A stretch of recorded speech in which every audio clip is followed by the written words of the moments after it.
Hello, I'm live for about an hour or so. I'm going to be doing some sound healing for you today. I try to do this once or twice a month. This will probably be the time I do it for December, but it's a pleasure to get on here and be able to share in this way and not me to use words, because sometimes, I fumble with my words, and sound can reach parts of us, and the way energy moves through sound can reach people and places far, far, far away. And so I like to do that. And so let me, because I'm going to sort of get to the point a little quicker than usual. The grid I have here, the way I'm working here, what you're seeing here is like it's most similar to the Sephiroth, the Tree of Life. If you look at it, it's almost humanoid in form. And so when I work here in this way and with you guys here, it's like I'm working on a human body. I do distance healing a lot as as part of my practice, my holistic work, and people in other states, the other side of the country, other countries. Because for what I'm connecting to, distance just isn't a thing, and proximity, time, space isn't a thing, and I'm often asked to do energy work on people and situations, animals that are nowhere near, right? Good morning, guys. So that's what I like to do here. The good thing about sound, the purposeful thing about sound as an instrument and as a tool for healing, that is to say, bringing something to its most optimum state. The good thing about sound is it doesn't involve information and talking. It doesn't involve the left side of the brain, which analyzes and figures out and gets bent out of shape and so on. It involves the right side of the brain, which ultimately you relax into, and you let the different layers of the energy field open up. You can receive from your own actual power and place of potential. That's the good thing about sound itself. It doesn't have any information. And so, my tools are kind of spread out across the room here, but I'm going to start with the gong. I'll start with the gong, and what I'm doing there is I'm sort of breaking up stuck patterns. And a stuck pattern basically is a pattern of energy that's completely fine, but has gotten stuck in a pattern, okay? It's simple, it's really that simple. And you kind of need to shock it out of that, because you don't make a change, do you, unless something makes you make a change. So the gong itself actually breaks up that pattern so the truer form of it can emerge. I hope I'm making sense so far. I'm going to spend most of our time using the didgeridoo. This is my tool for scanning and feedback. So if one of you was here and is working directly on you, I'd be doing the same thing. I play the instrument, the tool over the area, and I will hear where the sound will tell me what the presentation of energy is and is doing. It's just how it works for me. So yes, I've got a bunch of rocks on a table, but what the rocks on a table represents is a body of people, a mass of people, whoever they are, and whoever they are is I think indicative of whoever you guys are connected to. Who is your family? Who is your friends? Who do you work with? Who are your neighbors? Okay, this that's the sort of group that I'm working through here. So after I've done the gong and I've broken up stuck patterns, and then what we would call clearing. It's not clearing because you don't clear energy, but it's bringing in maybe denser energy into a higher version of itself. That's what I'm doing. Then I'm going to work with the tuning forks. That's like a recalibration, because you have to recalibrate. You have to find a new point of balance and foundation so that you can go higher, as it were. And then I'm going to use the crystal bowl over here to tune higher, and then the flute to weave that down again. Because all of these are very important parts. If it feels odd how I'm talking about it, then so be it. But these are integral parts. You If there's something you don't like, you have to stop it in its tracks. You have to break it open. Then you have to clear the dregs of it. Then you have to find a point of new stabilization. Then you have to tune towards what it is you actually want. And then you have to embody and integrate it. That's how I see it. All right. This should not take more than 25 minutes, 30 minutes. It doesn't have to take all day. I sort of do my best to figure out how the sound's going to come across to your end. If you need to turn it down, turn it down. You need to turn it up, turn it up. You like to sit down, you like to lay down. It's all good. It's all good. I, at this point, don't know yet what I'm going to come across as I work, and that's all fine as well. But if you want to just begin by taking a breath with me, take a nice breath with me, and then we will get started.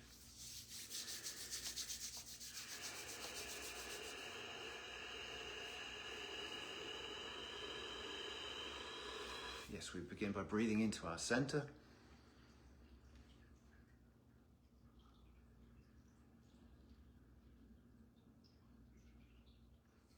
We take a minute to ground there, grounding beneath us, finding presence and stability beneath us there. We take a moment to connect above us, as it were. Important points of our energy field. And we call forth a grid, a lattice of light around us.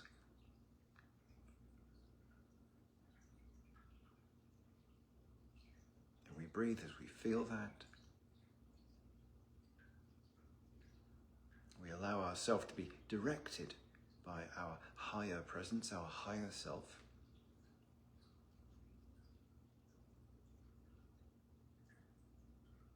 As we broadcast into physical reality the very best that we can be, the very best that we can have, the very best that we can support others. I welcome loving support from Spirit as ever and always. And with gratitude we say thank you, thank you, thank you. Amen. So I welcome you to close your eyes, get yourself comfortable. I wish you a beautiful experience.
So with these next few breaths, I'd like you to draw in from the energy field into your body.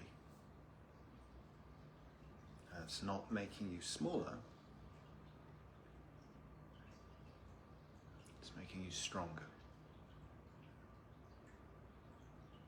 Bringing more coherence, stability, groundedness, your presence in your body. And with the next breath, let's actually direct that downwards and into the earth. If you like to feel your feet on the floor, your body on the chair.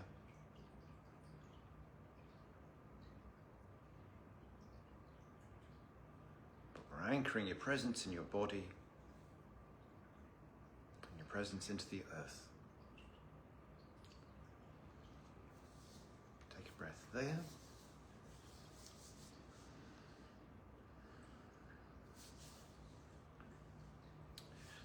I hope you like the chimes. I haven't played those for a while. Those chimes are older than my kids. It's funny, but play them because they've got beautiful resonance on the harmonic intervals, and it's something I've really always personally believed about sound and our own DNA. Receptors and response, that what you introduce to them, they will feed back. And so if you introduce harmony to your DNA receptors, they will respond in kind. And it's so overlooked in spiritual theory and sound healing and so on, just what simple harmony can do and how used to it we are, how familiar with it we are. Okay, so what else to say? All right, so following a work with sound like this and a collective body I'm working on, what I noticed is there was some interruption in the sort of second and third centers here. And what that would look like on the individual or for oneself is it would look like procrastination. It would look like the feeling of despondency of, what's the point? What's the point? Why bother? What's the point? Which is a very delicate thought that I don't think people are aware of how often that they have it. And it loses its power so quickly when you just notice it and actually say it. Now, a lot of people run up against the whole, well, I can't say it because it will happen thing. And it's like, no, that's not how it works. Often when you call it, see it, say it, you destroy it, you dismantle it, which then allows space for the truth to come, right? So don't be afraid of speaking things that you're concerned about, worried about, afraid of. It's actually the quickest way to move them. What else? All right. So a question that kept coming up this week from different people is, I'm doing all this work, I'm doing all these things, I'm ready. Why hasn't it showed up? Why haven't they showed up? Why hasn't it come? Okay? And that's completely understandable. What that sequence misses out is how important the activation, the triggering of our frustration is. Like, that is often the last piece because it's the thing we can't see. It's the thing that we don't have immediate control over. That's often getting cleaned up and supported by the rearranging of the universe around us. And so if you've been working away, you've been building yourself, you've been doing all these things and what you want to happen hasn't happened yet, the frustration is usually the last thing, the last piece of that puzzle. Just to add that to the conversation.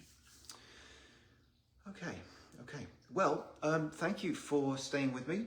Thank you for staying with me for that. It's lovely to do, lovely to share. This is, those of you who are joining now and aren't part of the Home Light group, please join it. It's free to do so. I'm making some changes to that next year. A lot will be happening next year.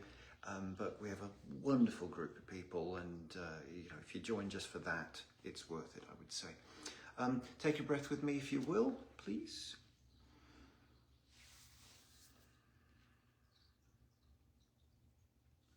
And just a prayer of thought for you, for your families, for the world, all that need it. If I don't see some of you before the holidays, I wish you happy holidays, wonderful time with family and so on, and a wonderful weekend ahead of you. And I will see you again soon.